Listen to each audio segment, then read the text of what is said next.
দল যখন ক্ষমতায় থাকে না, যেই নেতা এই দল শহর ছেড়ে চলে যায়, কর্মীদের ছেড়ে চলে যায়, উনি আবার কিসের নেতা? জয় বাংলা। বর্তমান যারা সরকার আছেন সাম্যের কথা বলেছেন, বৈষম্যের বিরুদ্ধে আপনারা আন্দোলন করেছেন, সরকার হটিয়ে নতুন সরকার এসেছেন, তাহলে কি এই বৈষম্য? তাহলে অনেস্ট রাজনীতির সততার কি হয় মূল্যায়ন? আমি তো বাড়িতেই ছিলাম, আমি তো পালাই নেই, তাহলে এইভাবে আমাকে অ্যারেস্ট করতে হলো কেন? আবার কিছু হলে নাঙ্গুশ্বর অন্ধকার বানালাম, অন্ধকার অন্ধকার।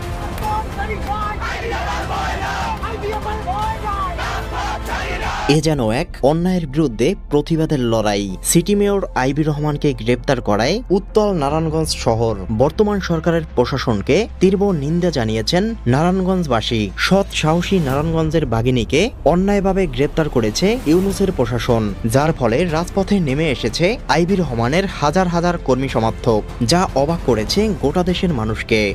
আবার কিছু হলে নাঙ্গুশ্বর অন্ধকার বানালাম, অন্ধকার অন্ধকার। এদিকে পুলিশ প্রশাসন ও জনসম্মুখে জয় বাংলা স্লোগান দিয়ে যে সাহসিকতা দেখিয়েছে তা সত্যি প্রশংসনীয়। যেখানে শামীম ওসমানের মতো সংসদ সদস্য দেশ ছেড়ে পালিয়ে বেড়াচ্ছে, সেখানে স্বয়ং নারায়ণগঞ্জের মাটিতে থেকে জয় বাংলা স্লোগান আওয়ামী লীগ নেতাকর্মীদের মনে নতুন করে সাহসিকতা এনে দিয়েছে। জয় বাংলা, জয় বাংলা। ঠিক জানি না কেন আমাকে নিয়ে যাওয়া হচ্ছে। প্রিয় দর্শক, সিটি মেয়র আইবি রহমানকে গ্রেপ্তার আপনি কতটুকু যৌক্তিক বলে মনে করেন জানিয়ে দিন কমেন্ট বক্সে। এছাড়া ভিডিওটি ভালো লাগলে শেয়ার করে সবাইকে দেখার সুযোগ করে দিন।